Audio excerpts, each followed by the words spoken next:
Hey, everybody, welcome. This is Reanimated. I'm Stuart, and joining me is the inevitable H.A. Conrad in New York. Hello.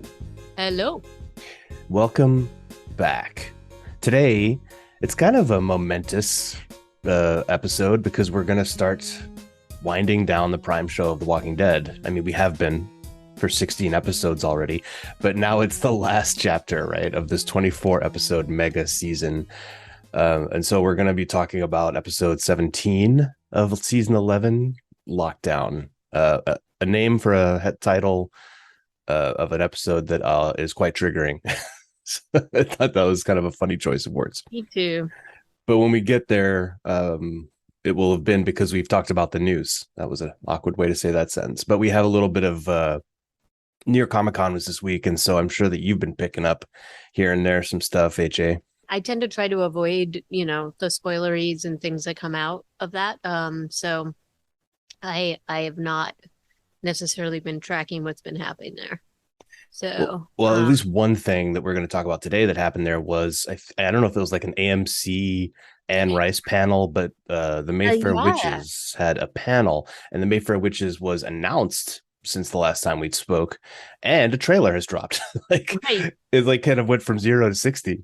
Yeah, and it's also interesting because I mean, obviously the interview with the vampire series is out. I still haven't watched it yet, so Okay. but you can give your impressions. But I think it's interesting that they're doing I clearly this stuff must have been in development, but Anne Rice just died.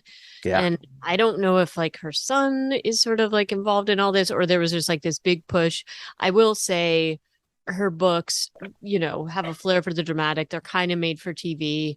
People like to do things with them in the way that they want to do them. And I think that there's a lot of leeway, though I feel like I remember she was very specific about the way that her intellectual property was used, and she had very specific ideas about interviews. So I'm just wondering, given her health and all of that, like maybe she let it go a little bit. Maybe that's like she was just like, no holds barred now. I don't know, but the trailer looked pretty good.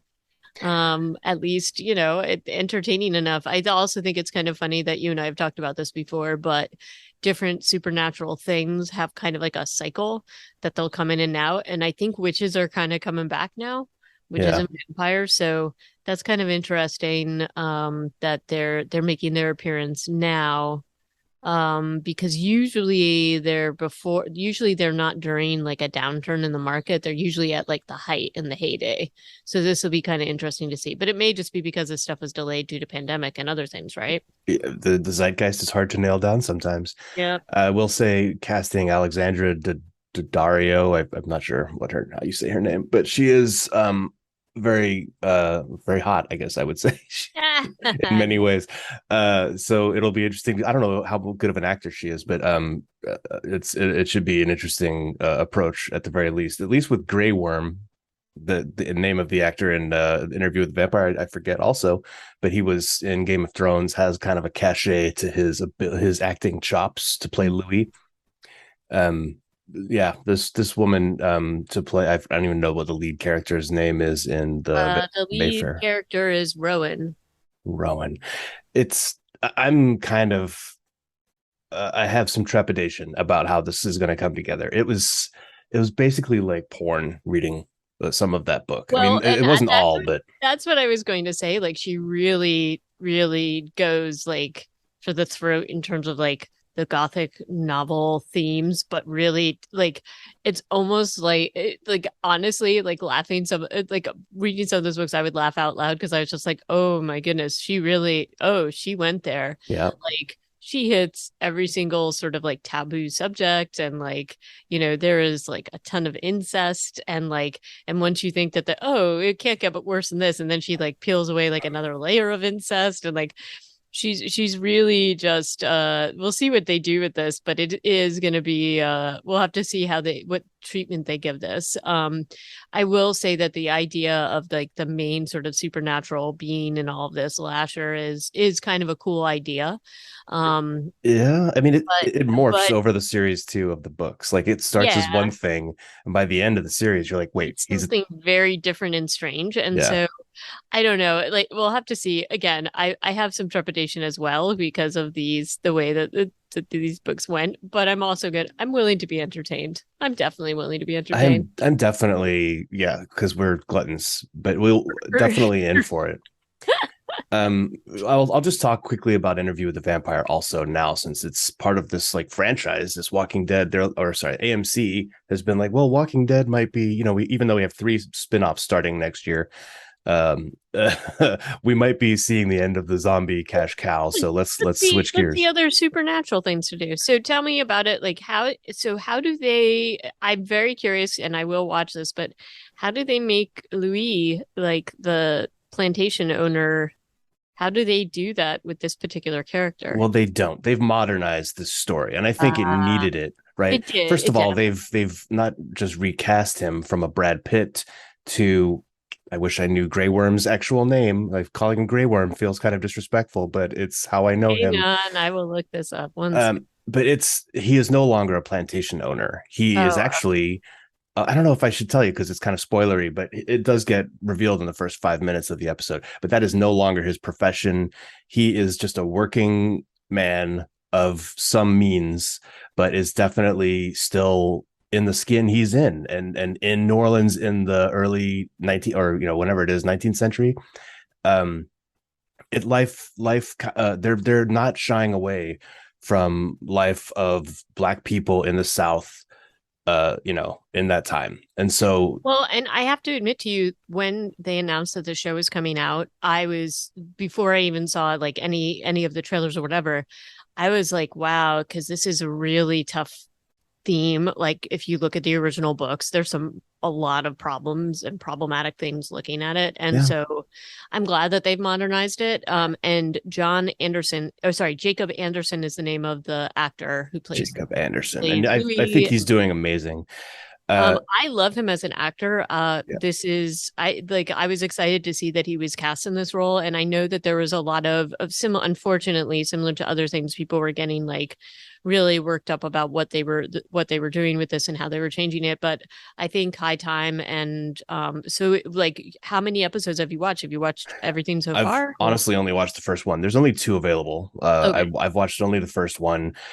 There's a lot of TV that is coming out weekly right now, and so I'm like trying to drip feed myself on all of it. All right. So uh what but you liked these episodes, and yeah. I'm gonna jump into it. I should do it. Just one other detail that I want to mention is that they've modernized it, not just in like the context of like telling a story about these kinds of characters.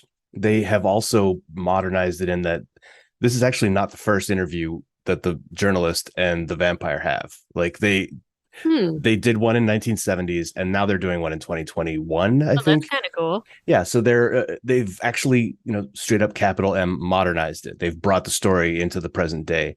So I think that that is very cool. I mean, it changes things, but Oh, but I like it's that very cool. idea. That's kind of cool. All Yeah. right. I'm gonna check it out and then I'll give my impressions next time. Yeah, I think we should, even have a look at it because it is different. It's a change of pace, All and right. it's like you said, vampires might be the new hotness. And another thing, I mean, it's October, but another thing that might indicate that vampires are on the rise, from their coffins, as it were, is an AV Club listicle that they rate their top 25 vampire shows, and I've got them listed here in our show notes. Yeah, And and I HJ, I'm saw wondering them. how many of them have you seen, or like what? I've Yeah, seen almost all of them, and I have to say, I agree with some of their ratings. Like I think Being Human actually belongs a little higher up. was that British? It is, and then they made an American version of it. Do we know which one they're looking at? I 2008. don't. I'm assuming it's. I feel like that's got to be the American one. But it was like their overall. But maybe that's there because it's not just a vampire show. It's like a vampire, ghost, and werewolf show. Hmm. So there's multiple genres in there. So that's fine. I thought Hemlock Grove is atrocious. The fact that it even made it this list is just ridiculous. But Oh, I mean, there were elements of Hemlock Grove that I enjoyed, mostly the werewolf stuff, if I'm being honest. But it was also my introduction to that Skarsgård Mm. Will, the before he was it. This was his breakout role to me, at least. And I thought he did okay. He was a little bit odd. Um, but what I think I think the originals is a terrible show. from Dusk Till Dawn being up here above several other shows, I think is also very strange. I couldn't get past the pilot.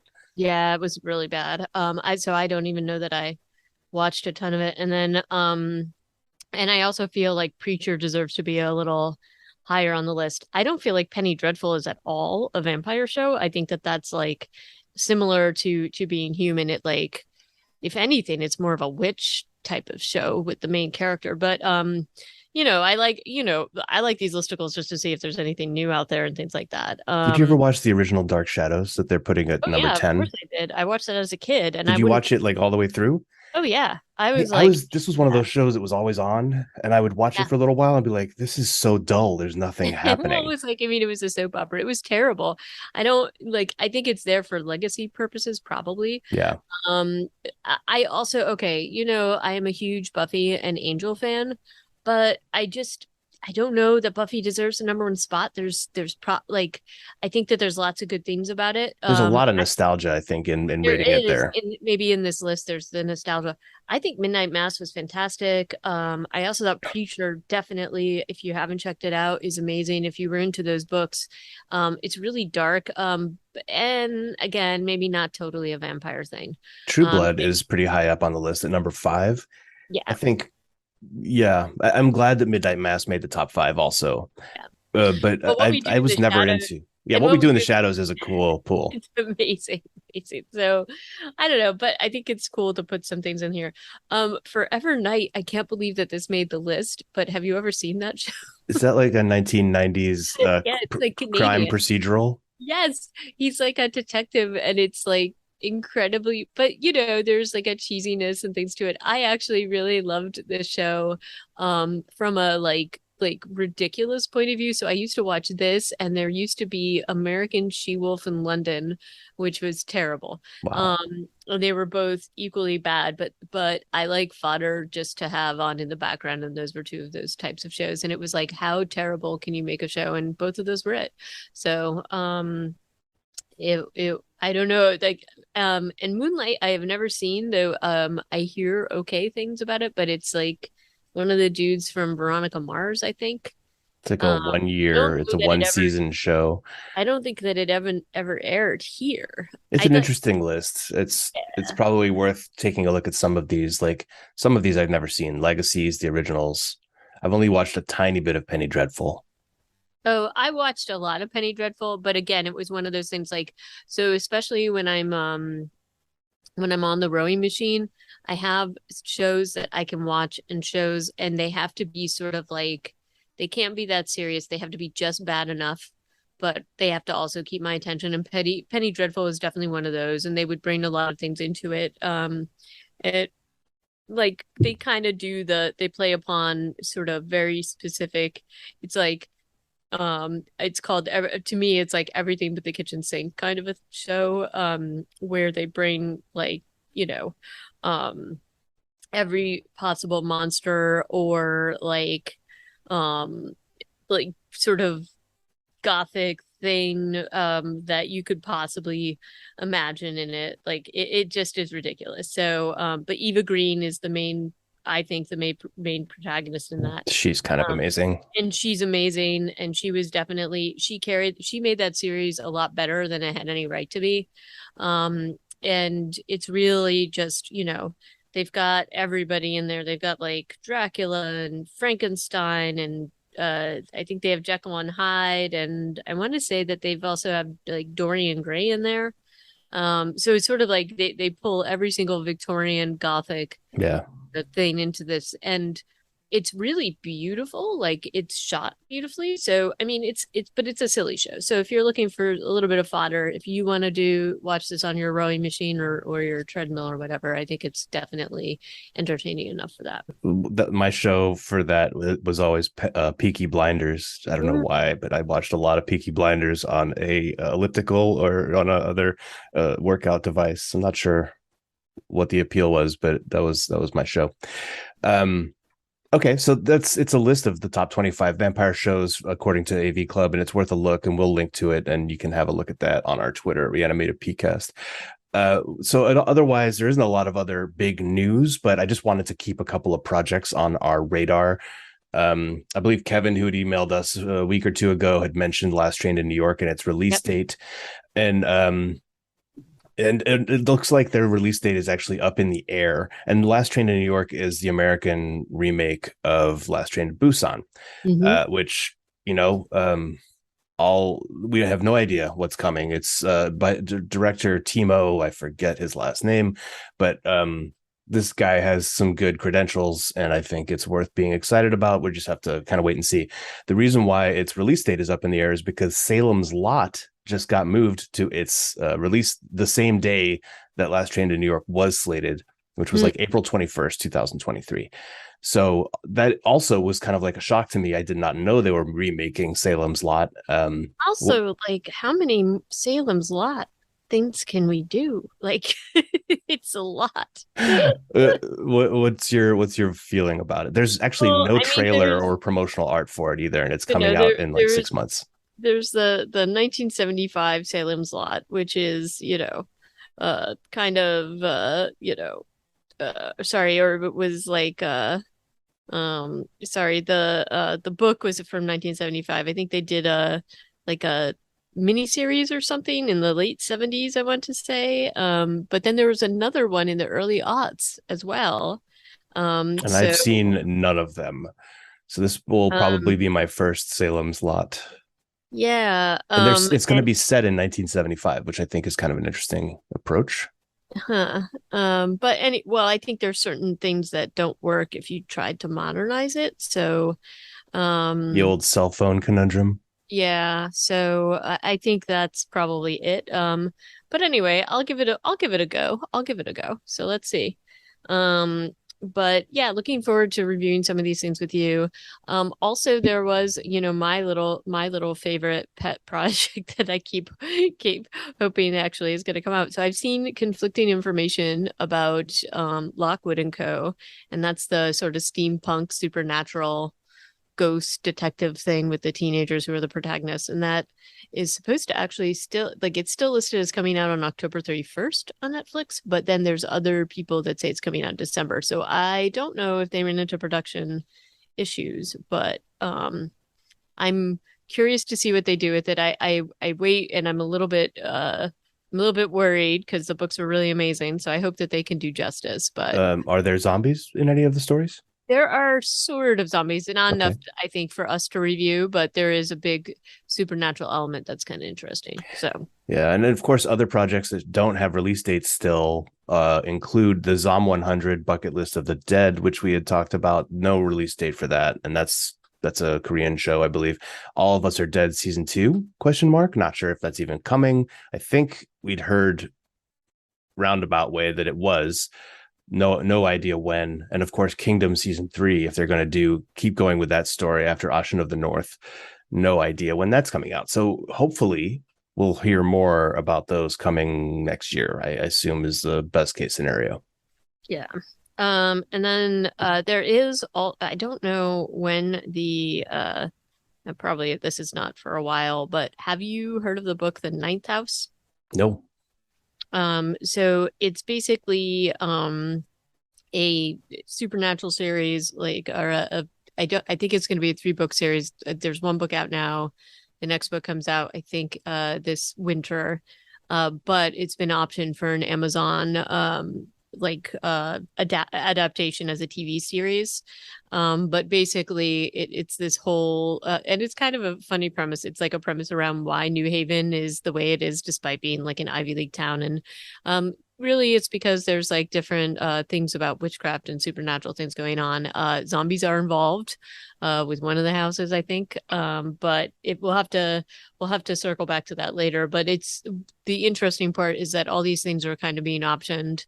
And I almost like it's kind of interesting just to see again. I think this one is more of like a witchcraft type book, so it's interesting to see that this specific horror genre is like making its reappearance. So we'll have to see what happens. Indeed we will. Well, it's still cool to see horror kind of in the vein of things that we enjoy watching, with some momentum behind them. So we will continue to report out on when stuff is coming and then probably watch it. Yeah. But what we have to talk about still today is season 11, episode 17 of The Walking Dead Prime, entitled Lockdown. With that very sensitive word. And they made All this us. fully in COVID. So I'm sure a lot of the cast and crew and the writers were probably like, oh yeah, let's make people sit up and pay attention. Let's lean into this. This was directed by Greg Nicotero and written by Julia Ruchman or Ruchman, I'm not sure, and had a fairly low for The Walking Dead, 1.19 million viewers. I'm not, I don't know what kind of numbers they're used to getting these days, but I have a feeling that's one of their lower uh audiences. Because if you look back at the rest of the episodes in season 11, they don't really get below 1.6 or 1.5 million. Well, I also think that part of it is that people just don't know when this stuff is coming out and they didn't like the way they've released this. So maybe they'll get more as people realize that it's back on. Yeah, and I would say I don't know about you, but I had a few issues in this episode with remembering plot points from earlier in this season that Mm. I don't feel like names, when Hornsby gets on the radio at one point in this episode and is like Calhoun. I'm like, who the hell is Calhoun?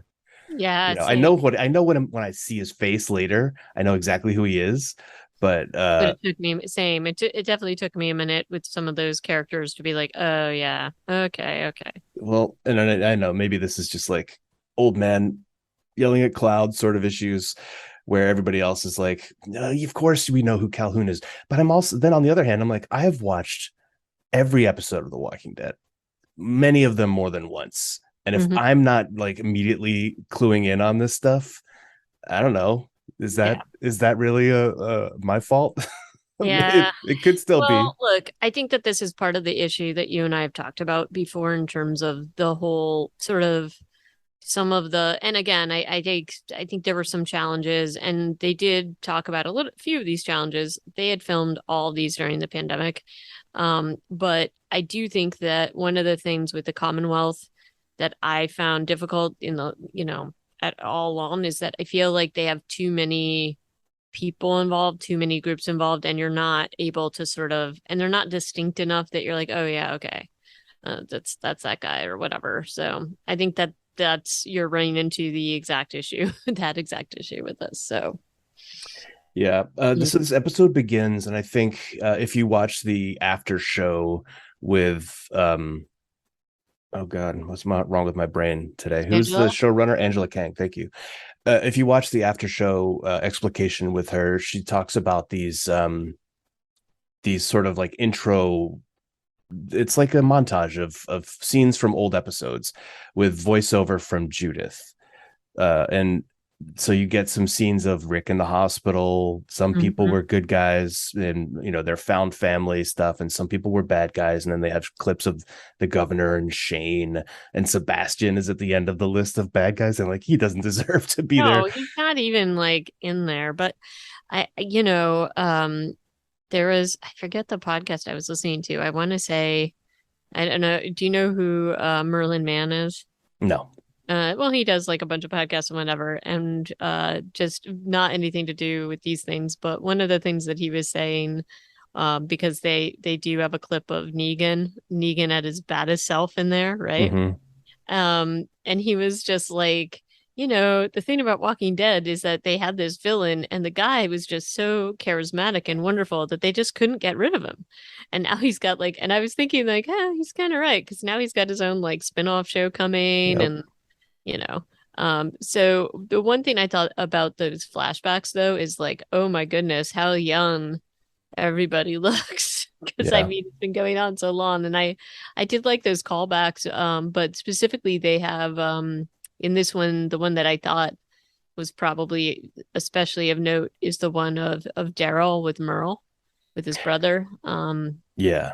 Man, I forgot how short his hair was at the beginning of this. Yeah. And AJ, that's in That's at the beginning of the episode 2, because then it Oh is like gosh, it's sorry. all Daryl, all it's Daryl's hair journey, really, is kind of the Sorry, motif of my that bad. montage. My bad. This is what happens when I watch 2 episodes. And it's not But 2, it's 7, it's 18, I guess. But yeah, I think it's going to no, be an interesting journey to go on with the, if they're going to put a montage at the beginning of every one of the last however many episodes there are, it'll be kind of interesting to see. well, but and Angela Kane was saying that part of why they did this was just, they want to give, they do want those callbacks. They want everybody to kind of get that sense of where they've come from, and as it informs where they're going. And I thought that that was kind of a nice touch. I Yeah, liked it.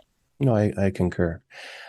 We come out of the montage, and we are kind of like, I'm struggling a little bit to remember like where we left off, however many months ago at the end of Well, the first part the of big season. thing that we left off was that Maggie was being hunted by Hornsby, right? And then there was Or it was like, so what I think what happened was Leah had Maggie in the cabin, right. or Leah, and Maggie had, beyond all belief and expectation, really kind of held her own in a big fight with Leah, but then ultimately Leah did have the upper hand, and Daryl saved Maggie by shooting his ex-lover. Yep. Uh, and then Hornsby got cut on the face at some point in that scene. I don't remember exactly how that worked. Maybe it was a bullet wound. And then they run away, and then there were some montage shots of Hornsby like taking over all of our good guy encampments like Oceanside, and putting the big fascist banners on Alexandria and Hilltop. Does that sound right to you? Yeah, but I mean, I think that the big part of this is that he viewed Maggie as sort of like his number one person that was organizing Because and she wouldn't let him just willy-nilly walk around in Hilltop, and he had like tried to interrogate Herschel, yeah. right? But not just interrogate Herschel, but he was specifically using him as a pawn and as a threat to Maggie. Yeah. So, and remember, Maggie and her team had all been in Negan's little thing, and there was that whole standoff with Hornsby where they were all like hiding in the walls and things like that. And so, there's subversion going on within the ranks of the Commonwealth with our people. And And Hornsby had like greenlit a burnt scorched earth campaign against this apartment building. right. To what end? I don't really remember. Still weird, but whatever. But that's where we met back up with Negan and his new baby mama, and whoever else was left from that community, because a lot of them were killed. And so I think the action kind of picks up after the cabin fight, and Daryl and Maggie have run away, and now we're in like a town, with the Commonwealth hunting them, and Gabriel and Aaron show up with Negan and Annie, and it Okay. just feels a little bit chaotic. It does feel chaotic. I've got to like say, when they have the Commonwealth soldiers in their like stormtrooper gear, the one thing that I find to be really weird is that suddenly the walkers have superhuman strength and can tear through armor and bite through, like, they get those guys, like they rip them apart like seemingly very easily, to Yeah. almost to the point where that armor might be a liability. I don't know. There is an uneven application of what the walkers can do and how they do it. And I'm willing to believe if you get like a huge group together and they swarm like one guy, sure. Remember, Dale But got torn open by a walker in season 2. right, fine. But like, I just think this is weird that like the armor almost seems like an impediment to me versus Yeah. something Well, else. they certainly aren't doing the Commonwealth soldiers any favors in terms of storytelling. In that one No, scene where they've come up with a plan to send Negan to the Commonwealth, and the way that they do it is they like hijack one of the Commonwealth soldiers' cars, right. and there's 2 Commonwealth soldiers. They get out of their car. They're like, we're gonna have to clear zone quadrant 2, and then they get out of their car and they start shooting at zombies, and then immediately get like jumped somehow by very slow moving zombies, right? And yeah, that's where one of them just immediately gets taken down.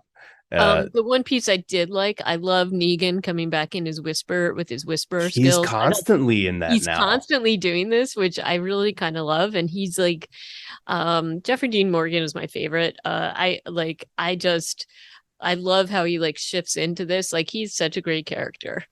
So much fun.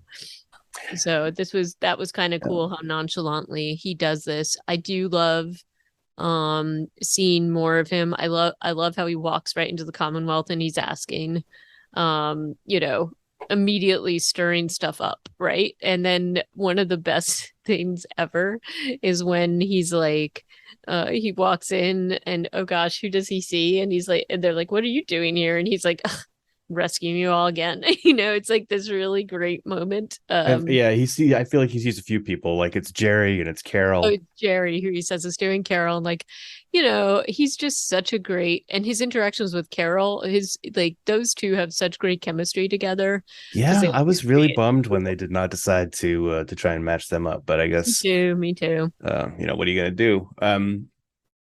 Yeah, so we have a car chase, and Angela Kang talks about how it was fun to be able to shoot a car chase in The Walking Dead. And I remember feeling this was quite jarring watching this episode. I mean, I know that they've reintroduced cars because the Commonwealth apparently can produce and refine gas, which we've seen in Fear the Walking Dead. So it's not completely out of the scope of like imaginable stuff. Um, but we did have plenty of car chases in this show Mm-hmm. before the time jump, and kind of just before Angela Kang took over as showrunner, the end of the Savior War, there were still plenty of car chases in those But I feel episodes. like this is a little tongue in cheek because they even Negan slash Jeffrey Dean Morgan's reaction to being in a car and doing this is a little like, hey, I can't believe I'm doing this in a car, you You know, imagine like like the first time you drive a car in 10 years and you're doing a yeah. car chase. Yeah, and it was really so that was actually really well done and I thought really funny. So I truly enjoyed that bit. I agree with you. I think it's like, would they really waste this? I don't know. This is a lot of fuel to be wasting on this, and would they be running this well given how long it's been and like they have these like incredibly gas guzzling SUV type vehicles, right? Like so it's not even just that they have them, it's that they have probably the most inefficient vehicles of all time. I noticed that they've They're taken all like the identifying marks off of the cars too. I don't know if that's like standard practice because they don't want to do an ad for probably if it's not Hyundai and they don't have that agreement anymore, they're just gonna like it's all like, yeah, 10 to 15-year-old SUVs that they're running through the streets. And then in the oh yeah, that's a different episode. But yeah, so the car chase, I was like, I'm glad it was short, I guess. But it was interesting. At the same time, Daryl is like ambushing Hornsby, shooting him again. Hornsby is just getting messed up, Yep. especially as the episode continues. Yep. He gets and Daryl does like a one-man ambush on these guys, and there's a scene that I think is easy to miss here, where during this ambush he's got the walkie-talkie that like Negan had thrown him a gun and a walkie, and he's Mhm. listening in on the Commonwealth net. And Hornsby says, you have to stop that car that got away. He's talking about Negan, because if Milton or Mercer hear about this, we're 86th. Mhm. And they have a shot of Daryl looking at the radio as that comes across. And Yep. so that's pretty telling. And I think it helps to inform like What he does later and their what happens. plan later too, to have Mercer be their point of contact in the Commonwealth. Maybe they Mhm. already knew that he was a stand-up guy, but Yeah, I think they did. it kind of reinforces that though, that Hornsby is out here doing some solo work and not part of Part of the the overall plan. the establishment. Yeah, but I thought that was actually pretty good writing. They don't often. I guess it's a little obvious, but they don't often do that kind of stuff in The Walking Dead. So I felt like it was good. Yeah, agree. And it also gels everything together again, as you said, with the later developments. And it makes it more plausible that they would buy into the new plan that they make. Yeah. Because of that overheard bit. So As they get into, and then the story kind of shifts into the Commonwealth. And I will not ever probably be satisfied with how the Commonwealth has been portrayed. yeah, We're still just in downtown Main Street, Commonwealth yep. Town. There's supposedly 50,000 people in this community, and I feel like we've only seen 20, a part 30. of, well, we've seen an element of it that could only really support a few hundred, maybe a Right. couple Okay. thousand. Like it's that downtown, which is like small town America downtown And they set. really lean on that ice cream truck, right? Every scene has the ice cream truck in it. Yeah. Actually, I thought that that was deliberate and kind of funny, but we'll talk about that later. Yeah. We still have no real understanding of how they have things like armor for their soldiers, gasoline, running vehicles, bullets, weapons with like customized bayonets on them.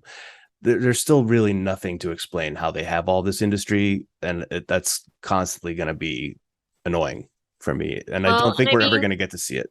we saw, I think they sort of tried to explain it with that little thing where they go out into the, With the into the cannabis communities. farmers, Yeah, but it's like still not poppy, enough to explain no. this industry, and it isn't enough to sustain this level of a population if that's the case. So agree. I wish that's something they had done a little more of. And again, maybe they intended to, but pandemic stuff definitely put a crimp in everybody's plans. Oh, So I'm maybe sure. they just didn't have time. I don't Yeah, know. no doubt.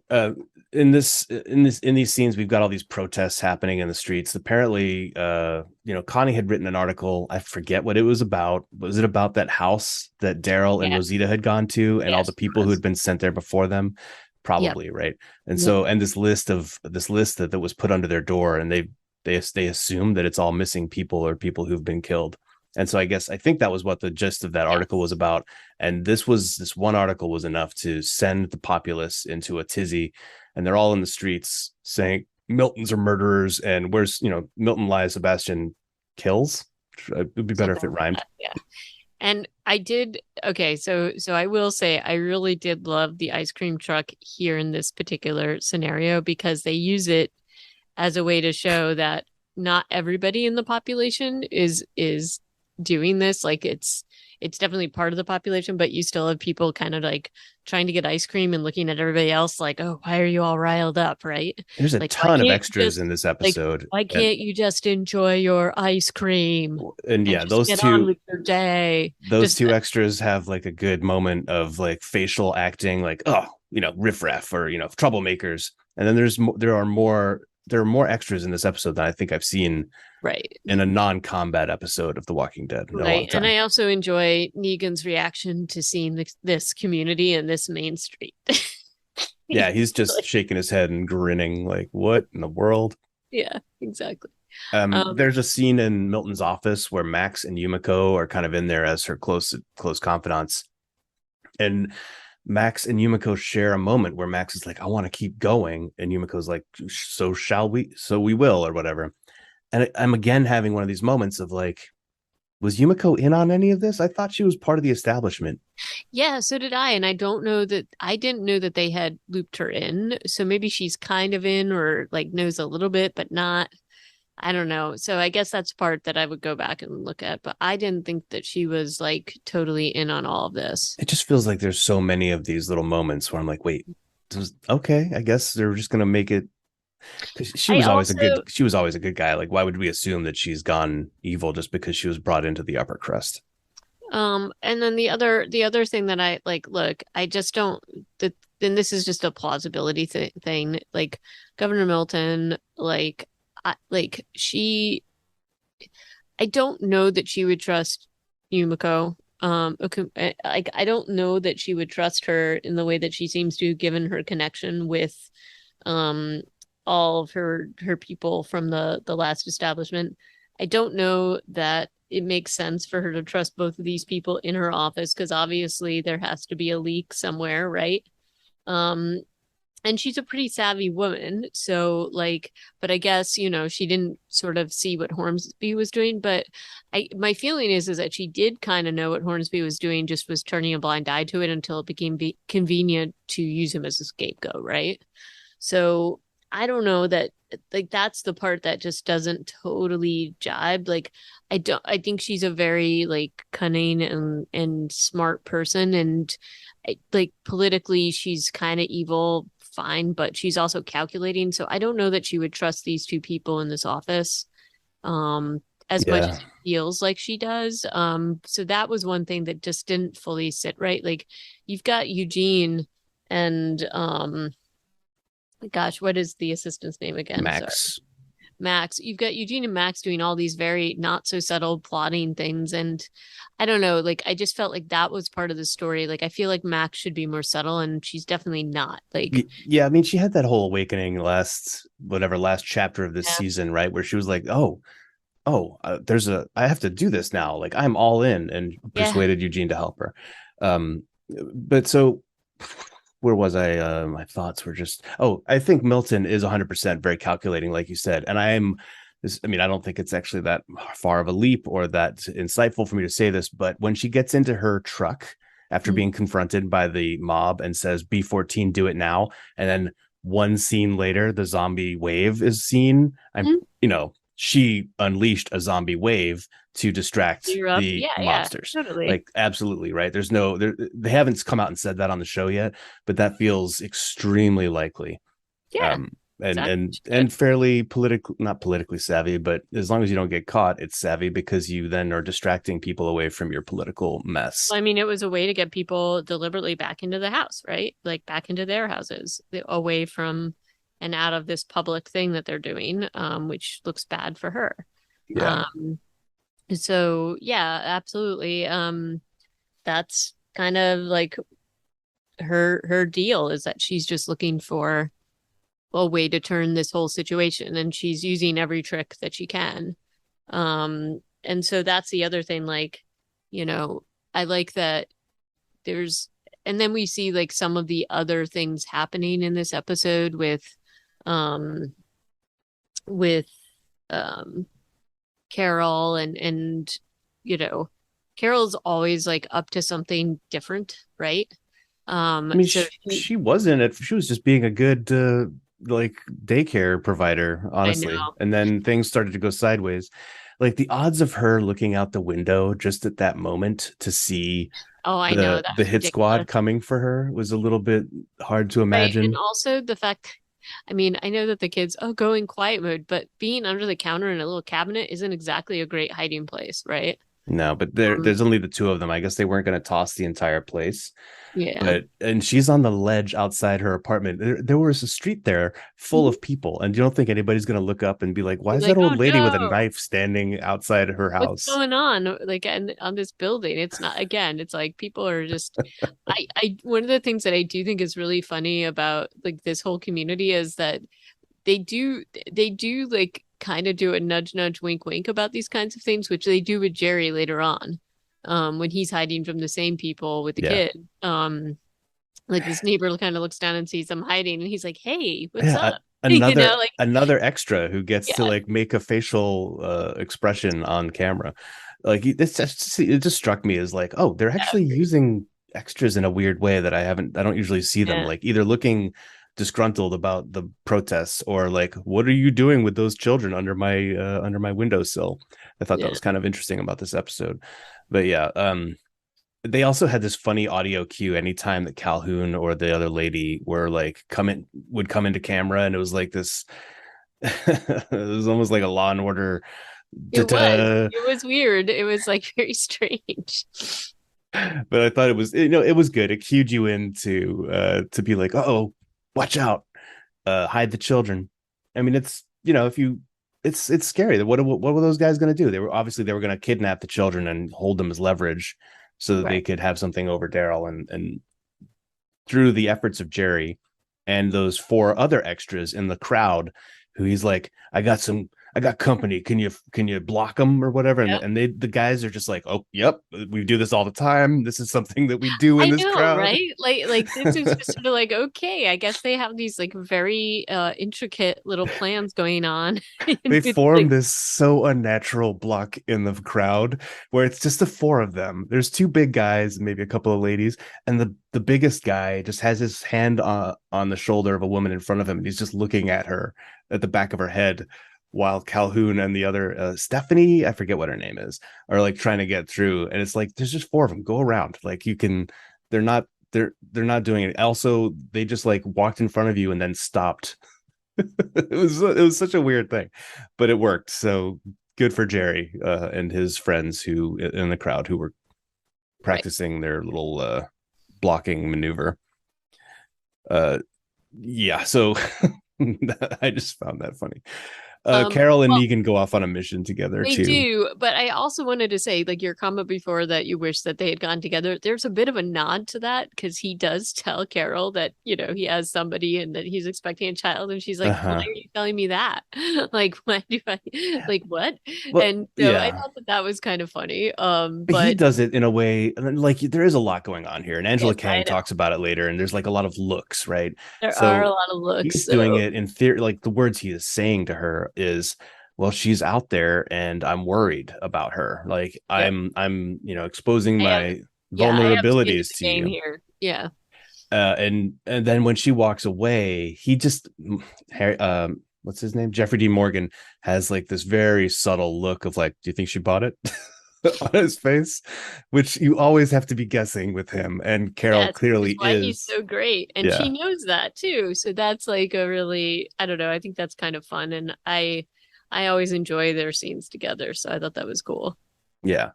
Um, Also, so in this episode with Jerry like helping out with Gracie and Judith and RJ, I kept coming back to the thought of like, where are Jerry's kids? Where's yep. Nabila and his like 5 children that he has? Why isn't he with I guess he's just confident that they're going to be fine. They're clearly not in the sights of Hornsby's hit squad, so maybe it's not a big deal. But Jerry is there, like taking care of other people's children.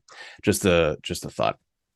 No, I thought the same thing. And I figured it was just because Daryl had a target on his back. So Jerry's taking care of business in this way. And that's sort of his duty. And honestly, that's generally what Jerry tends to do.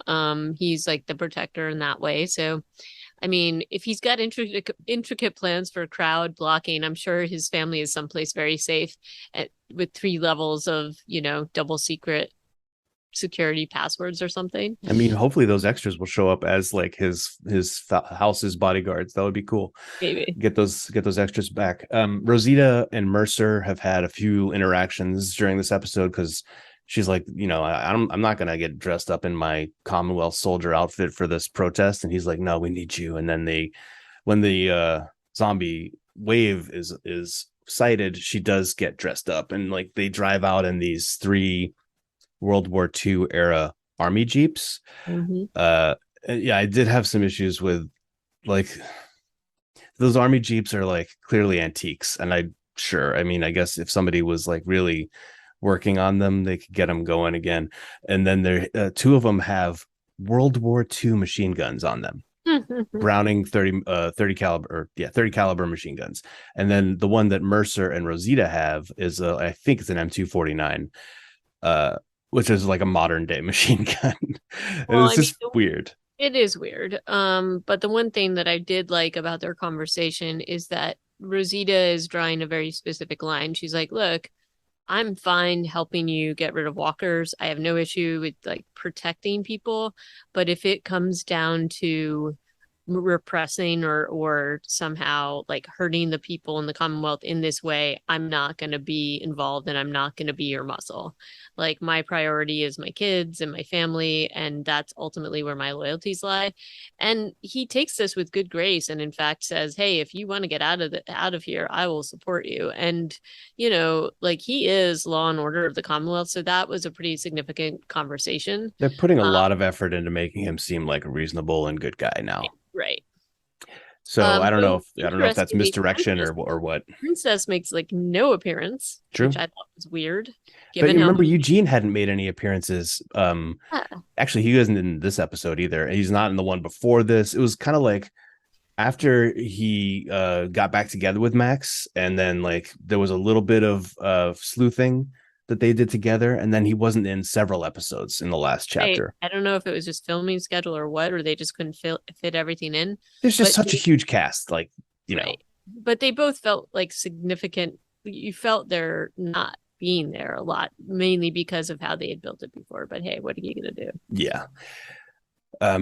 So I don't know what's going on with the timeline, but Mercer and Rosita drive off in those jeeps during the day, and then there's some night scenes of like the protests. And it's And kind of weird. I was like, what is happening with time? yeah, Carol and Negan go and find Sebastian, and that's at night. Um, and Negan gets beat up. Like it's kind of a weird approach. It's a weird use of his character.